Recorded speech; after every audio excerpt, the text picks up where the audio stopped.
Assalamu alaikum wa rahmatullahi wa barakatuhu. Obboleeyyuu kiyyaa ummata baalagee fokkataa jala argaa jirtan kanneen kaleessa ol baasee suuraa isaanii ol baasee irraa dubbachuudhaan namoonni hedduu koomentii naa barreessanii jannataa fi azaaba situ harkaa qabaa jannataa fi azaaba situ nama galchaa jechuudhaan naa barreessaniif deebisuun barbaada. Jannata ana harkaa hin qabu an nama galchuu hin danda'us jannanni kan rabbiiti. Garuu ammoo an akkas hin jenne dubbii kiyyanirraa hubachuu dhabdanii isiniin jechuun barbaada.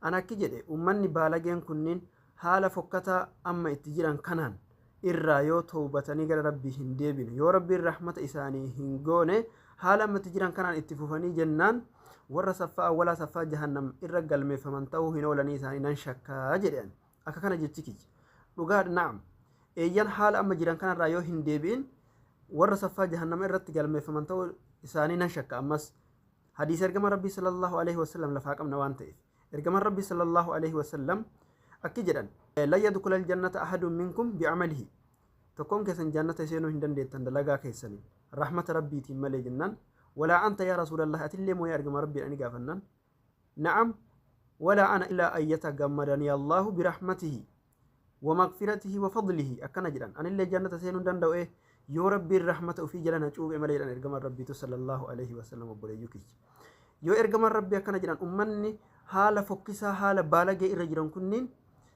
jannata ni seenan jettanii yaaddu naa hubadhaa keessattuu namitti tana fa'arraa dubbattu namitti morma haadaa namitti baalagee hisaaba baate ta dhaloota namaa keessa hin jirre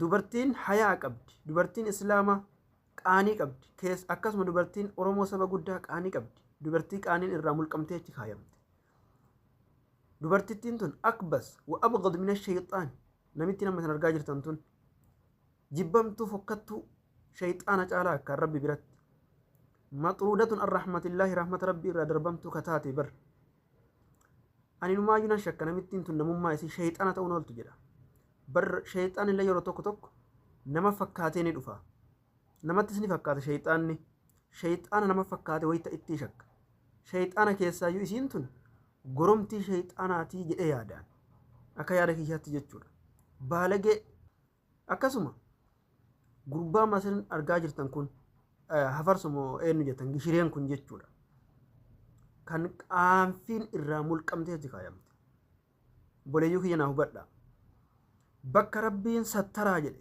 owraa dhokataa bakka rabbiin sattaradhaa jedhe sooshaal miidiyaa irratti hawaasa guddaa irratti owraa ofii saaqatanii mul'isuu maaliif barbaachise rasuulli rabbii sallallahu alaihi wasallam kullu ummati mu'aafa ila almujaahiriina cufa ummata kiyyaatiif dhiifamni ni godhama warra mistira ofii gabbaasanii facaasan malee isaaniif dhiifamni hin godhamu jedhan warra mistira ofii gabbaasanii facaasan argite warra owraa ofii gabbaasanii facaasan kuni mistira keeti obboleessoo mistira kan kee maal goota addunyaa mul'ifta kuni kilaashii kan kee ka dhuunfaati maal gocha gabbaaftee addunyaa mul'ifta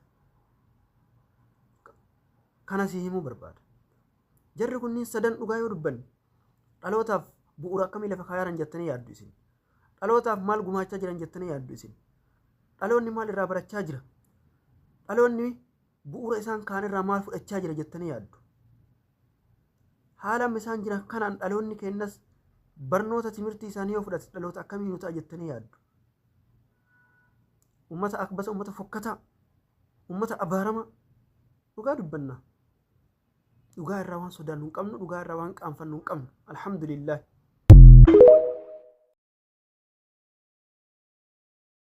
maalidha jettee dullattiin ganna 40 yeroo akkana haasoytu maaltu namatti dhagahama maal haadha faaxee misila hin miidhagdaaf namni silaalee sitti kaafata wallaahi haadha faaxee kana isii biratti meeshaan ol nan jedhu dullatti akkanaa kana biratti meeshaan nama dhiiraa nama akkanaa kana biratti oluun ka'u bukoo namitti hudduun jarri gaagura fakkaatu kanarraa namni kaafata walla dubartii meeqa jira kan namni laalee irraa kaafata obbo kanarraa immoo haadha faaxee namni jabaa godhee haadha faaxeetirraa kaafata yaa bada gowwa walla maa gowwoomattan qoisi haadha faaxeetirraa namni akkamitti kaafata narraa kaafate heejichi narraa kaafate akkana godhata namni nama laalu dhabee dubartii dhabamtee laalee haadha faaxee suuraa isii irraa kaafatee jechuudha abaaramtu haa rabbi si qajeelchuuf namni si gorsaa bar sheetichi kun amma waan badaa wanti inni jedhe maali Intaloo tana rabbi intaloo abaaramtuu kana rabbi haa qajeelchu. Intaloo rabbi si haa qajeelchu. Yoo akkana ati fuula jahannam duratti gubachuudhaaf deemta siin jedheet likkii sitti mesheetichi waan biraa wanti inni siin jedhan jiru. Liqimsi kana gadi.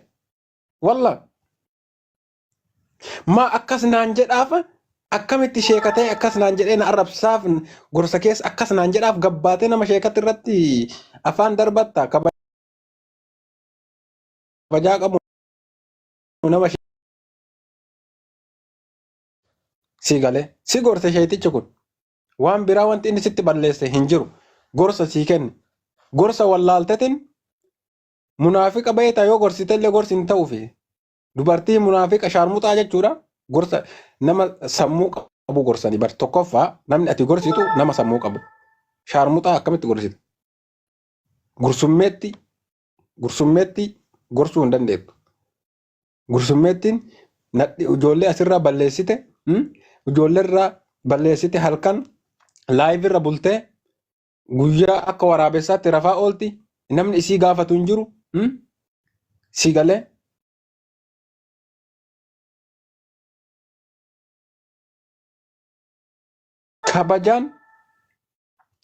kabajaa fi marcuma abbaaf jala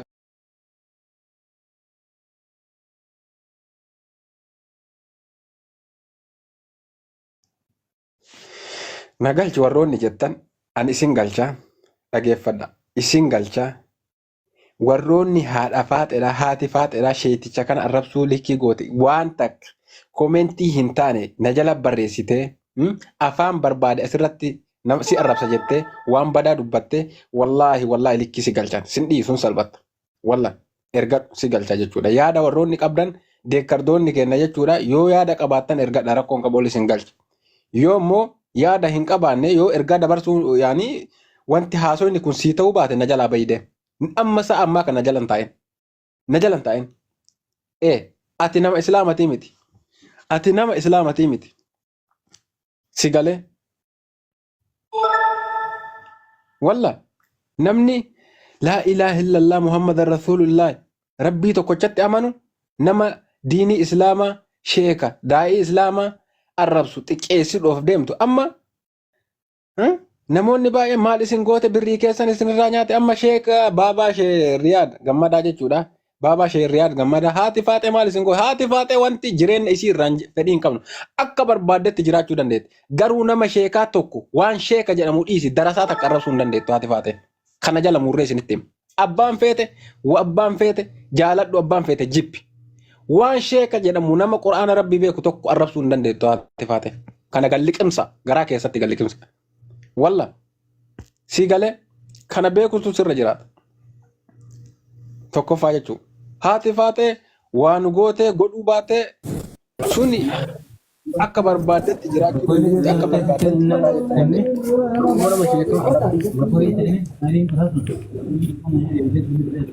isinii galee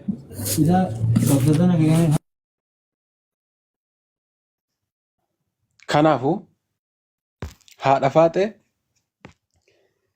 nuti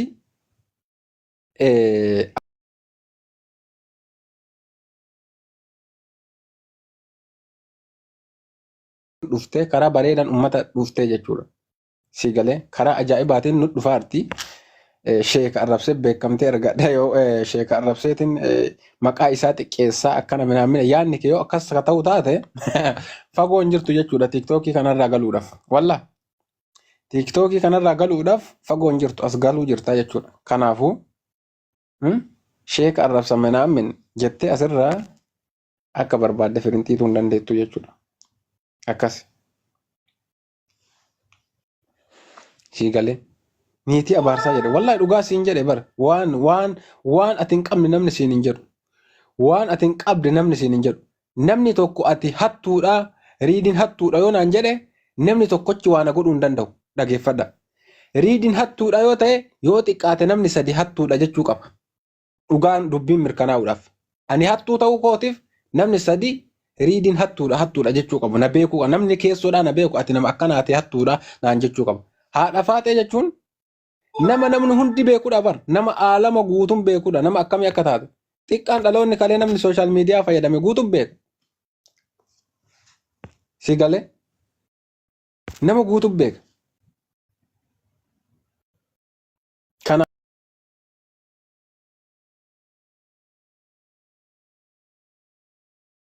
Aboo sirrii jirtaa itti cabsi rabbi umrii teessee hareeressu obboleessoo. Edimaachiin gafa riskaachiin safaa ammallee obboleessoo. Itti cabsii siin jedhe obboleessoo. Ajuuza akkanaa wallahi kana ka gartee ilkaan ofiitum fara akkas shanne kana ka biyya balleesse. Dubartoota teennaa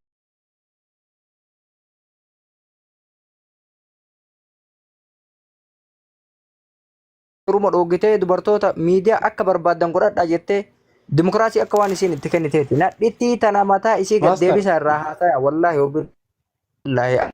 Ajooytuu tana. Dheengadda yaa bara boo suuraa Faatihaa qaruu wallaalee bara ajuuzan asirratti. dhugaadha akkas Wasaka yoo maatii gaarii irraa dhalatte akkana gaarummaa ka maalaa namaa barbaannu beekti nuti nama malee akkanaa kana barbaannu. Haa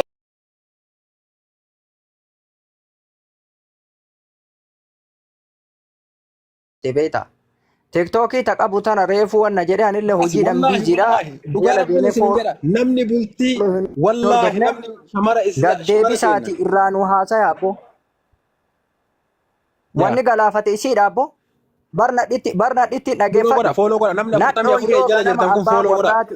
master Mandela muslim Nadhoo ayam muslim jedhu kana yoo follow godha namni 40 jala jirtan oh nadhoo yoo yaa ganama wallaahi ayya anaa ayya dhafaate osoo follow safara namni isii 40 jiraatu jala jiraate. jiran na jala jiran kun siyaa godhan Deema akkasi boo. akkasi wallahi Deema boo hinaafa sabboontu arsii maalirraa hinaafa ajaawa udaanitti wallahi haadha hinaafani faateetitti namni naafa bar kabakka udaanidha. master waan Deema jedha boo.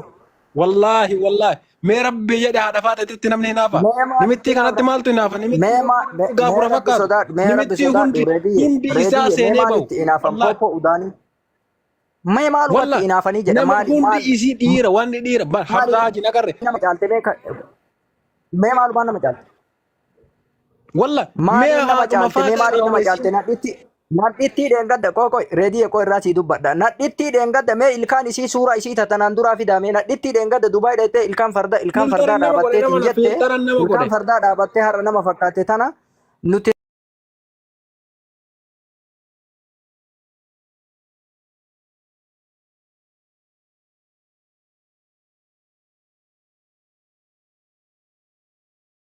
tunni bultii namallee nama kana diigu ajaa'ibaa maaltu itti namni nama bultii walitti ijaarate bar haadha faata jechuun nama jaarsa fi jaartii nama addaan baase bar wallahi naafi ajuuzaa dheengadda fi ajuuzaa kadir naafi fi kadir Itoophiyaatti namni addaan baase yeroo awwaalaatiif jara dullatti ajuuzaa kana niitii maaltu abaarsaa maaltu wannaa irraa jedha artii abbo bakka buutu kun ajaa wallahi nutu si galcha tiktook irraa haadha faatee nutu si balleessa bakka jechuudha itti wallahi hinaafan haadha qoy faatee nutu si balleessa bakka itti ajooytu hinaafan suuraa isii wallahi maagan nuun gargalchine dullatti reedii suuraa isii ati maagan nuun gargalchine maa mataa kan nuun ilmaa deebifne gabbaata sheekan rabsiti bar abbaa odoo nu jirru sheekan nama islaamaa tokko wallahi sheeka nama islaamaa tokko nu jalatti nan rabsitu wallahi odoo nu jirru jechuudha wallahi sheeka tokko fuudha dalasaa maadhu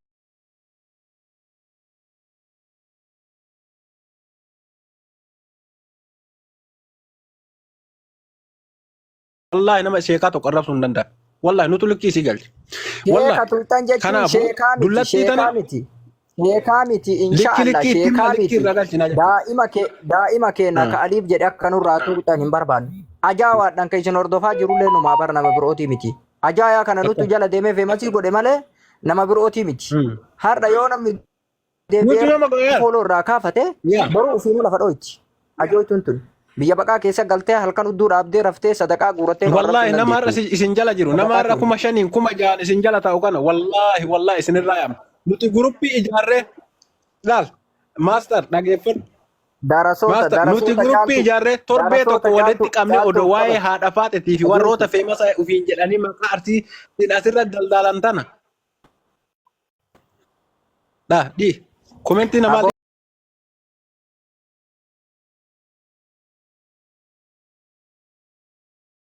dhageetta master waan goota dhageeffadhu suuraa sheetichaa kana irraa kaasi suuraa ishii noormaalii gadi galabbaxiinuu fidi akkasitti irraa haasofina namitti gadi galabbaxu wayyaa ol gargalchitee maa irraa haasofte waan gadi galabbaxanii irraa haasa'ani anama tiktookii kiyya kana na waan nan jenne malee sila irratti gadi galabbaxuu irraa haasa'an guyyaa kana nama 300 fayinaa jala jira laal guyyaa kana nama 300 nama 300 fayinaa laalaa turanii tiktookiin warniingii natti kennee achirraa na adabe irraa na darbe isin egalee fuula isii irratti eksii maruu hin barbaanne fuula isii normaaluma kanarraa haasofna. Maaf jennaani eksii irratti hin marru mataa isillee gaggara hin galchinu. Dullatti hin balleessinaa jechuudha.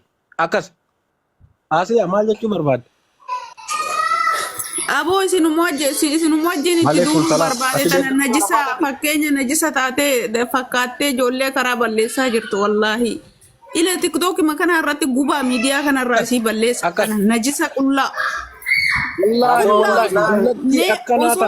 Rabbii lamantanitti kakadhe haadha faaxee warroonni jala deemtanii haati faaxee karaa likkirra jirti jettan. Tokkoffaa bultii keessan isin dhoggitee jirti. Nimittiin yaa. Dhukkee irraa kaasuu miti akka isin qabritti galtuu godhu tana shamtuu ajooftuu fakkeenya badaa namaa taatu. Wallah dullatti akkana kana arsiin maqaa akkanaan qabu maqaa arsii balleessuudhaaf argitee nama sheekanu jalatti arrabsiti. Reedi dhageeta arsiini kaleessa haadhaaf abbaan kennallee amantii kennan jijjiirruu mililikii harkaan kenninu jedhanii harmaa fi amantii fi ormummaa kennas eenyummaa kennas hin jijjiirru jedhanii harma muran. Ajuuzaan kun dheengadda biyya namaa waggaa meeqa taa'ee galee osoo silaa intala safuu fi kabajaa qabdu taate akka dalagatte silaa biyya abbaa ofii teetti asii deemtee jaarsaa fi jaartii addaan baaftee shiree meeqa xaxxee asii kaatee ammallee biyya san dhayitee heerumaaf dhayitee dhageeffadhu heerumaafuu dhayitee dhiirri akka saree afaan keessa xuuxaa dhaqee gurbaan illee fuudhuu dide jechuudha. Fuudhuu didee irraa deebi'ee intala safuu fi kabajaa qabdu ashittii fuudhe. Dubartiin takka yoo kabajaa qabaatte dhiira biratti miti bakka kamittuu kabajaa qabdi kabajaa nafsi ofiitti qabdi. Annaas illi ma'luum ihtiraama nafsu aarif ihtiraama naas namni kabajaa nafsi ofii beeku har'a gadi baatee sheekaan qoosuu. Quraanaa qoosaa jiraa iyyuu barku. Ajaaya wasakni ka osoo guyyaa lama bulee bari ajaaf namni ittiin kalooyne kan najisa bara abboo kuni haadhumaaf abbaan isii irraa dhalatte kun nama akkami jedhaa bara namni bari wallaahi yoo billaa yoo dhugaa dubbanne kataatu taate manarraa gad jalqaba haadhaaf abbaa irraa jalqaba guddis badiidha abboo intaloon cafa qaamataa isii gad deebisa nutu miidiyaa kanarraa si galcha yaa kolkoltitti ajooytu sare sheeritti naa godhaa bakka jirtani sagalee kana waraabaa ima dhageetti kolkoleen tuni.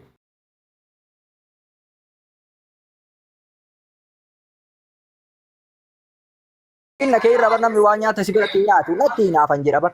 Tiisisatu bakka udaanii oola malee tiisifni bakka udaaniitiin wal ga'a malee bardaa'imi bakkuma xiqqoo dhaqeetiin waa qoqqoodhatee Arsiin safuu beekaa maqaan nyaatee wallahi arsiin safuu beekti. Wallahi arsiin shamara akkanaan qabdu. Wallahi arsiin shamara akkanaan qabdu. Tuni haadha faatee jechuun dhalattu arsiiti miti nama arsiiti miti tun nimittiin tun wallahi dhugaa rabbiin isin hin jedha dullatti qulqulluu dhiiraa barbaada qurii irraa galtee haayiroo biyya biyya jirtudha itti isii tanarra dubartii kaatolikii ihtiraama qabaran akka isiin godhattu kaleessa bara akka isiin godhattu haala dhiiraa indaumiinumaayyuu osoo akka isii tun ka baay'attu taate addunyaan tuyyoo tana qaata qiyaamaan gadi dhaabatti barabbo wasakni akkanaa kun odoo gadi baay'atu ta'e. Nama fakkaatti meeqa kamtu jedhama ta guyyaa kana nu jala deemtee nu arrabsu takka haadha abbaa kabajaa haadha abbaan qabne jechuudha haadha faatee maal si goote haati faatee yoo sheetichi yoo arrabse yoo arrabsuu dhiisi waan barbaade jedhan akka rabbi sii qajeelchuuf hin arrabse nimittiin abaarsaa ishee qajeel arrabaanu gorsaan dhageetti arrabaanu kan dhageenne jechuudha isiin gabbaattee asliifaa fi dabarsoofaa walitti qabee arrabse. Dhageeffadha warroonni dhageeffadha. Warroonni beeka asli reefu maal jedhama isii wajji taa'ee amma tana waa'ee gartee suuraa tabbatii bakka inni gartee waa'ee rasuulaa dubartiin rasuula iyyuu fitna akkanaa goote jedhee dubbatu asliin illee darasaa akkanaa tana jedha. Asliinuu dheengadda sumayyaa waa'ee jaartima rasuulli jaartii meeqa fuudhe jennaan deebisuu wallaale tokko jedhi. Uummanni asirra taa'u kun abbaa fedhaa ta'u. Gowwaa arkaana islaamaa dhageeffadhu gowwaa arkaana islaamaa gaafatanii afaan waliidhe wallahi gurbama gurraacha isin sodaattan sanuu muka huddutti isa cabsina jechuudha. Isteeppii bira amma dullatti kanarra dhukkee qaba. Wallaahi wabillaahi aslii haga inni itti feemasa itti ta'e beekaa kaale. Abbo aslii nama na dhiisisin jedhan sooshaal miidiyaa kanarra wallaahi nama waggaa meeqa jirudha.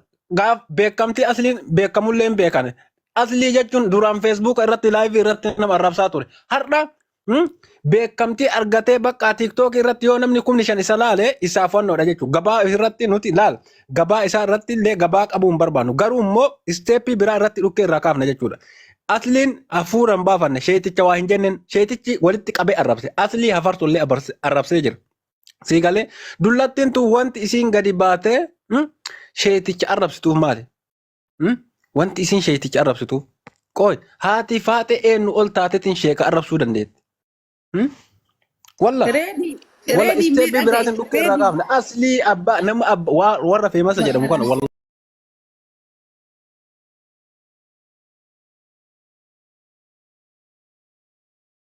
Isin laala dhageeffadha warri namoonni shamarra keenna fi dhiironni keenna warroonni nu jala jirtan hundi keessanuu jechuudha namni jara kanneen maqaa itti godhe aslirraa jalqabe abbaa fedhe maan ta'e warra feemasa isin jettee asirraa lafa dhiittu guutuu namni maqaa itti godhe wallaahi shamarran dhiira waliin na arrabsitan sareentu ila reedii dhagayme nuti shamarran arsii adaba qabna warri keenya adabaan nu guddise warri qunxuuxee guddise ammallee nagumaan mana arabaa keessa taa'ee dalagataa jira. Shaarmuun dhiyeessirraa waan godhu dhabeetiin maqaa biyya keenyallee maqaa nama keenyallee maqaa diinillee nyaataa jiru kan akka galgala qabriitiin rasuulli sallallahu alaihi wasallam dubartii galgala zinaa fi dubartii warra hiyyeessa iyyummaan boonu hiyyeessa boonu rabbiin gaafa qiyaamaa achuun laalu jedhan. Taakkanaa tana maqaa nu nyaataa jirti. Rabbiin wallaa jiru tanarraa iyyuu hin jiraachisin rabbi dubartii keessumaayyuu dubartii muslimaati har'ata maqaa biyyaatiin mallee nyaataa jirtu. Saroota dubartii warra kiristaanaa laalame Oromoo kiristaanaa laalame wallaahi Oromoon kiristaanaa adaba qabdi. Guyyaa tokko qullaa viidiyoon isaanii gadi ba'een beeku dubartii islaamati agarraa viidiyoon isaanii ba'ee kan mul'ataa jiru. Shaarmuxuma akkanaa kana jalatti arganiiti waan hin taane godhaa jiran. Nachisaa. Asiyaa galatoon nimittiin tun wallaahi haati faatee kun dheengadda mana asliititti argee mataa isii kana jala agarte wallaahi qalamii diimaa dibatte.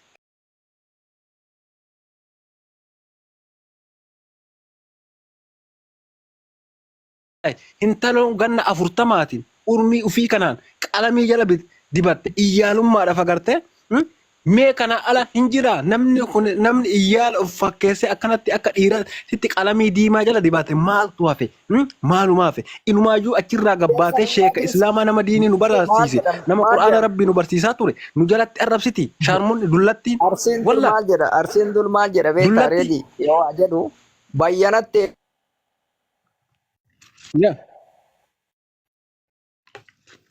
Godhataa turte bari intaloon gaaf mokkoo jirtu argitee garabaa nyaattee akka waan mana haadha abbaa ishii keessa jirtu osoo dhibamtee saba koona dhaqabaa jechuu malee wanni biroon jiru.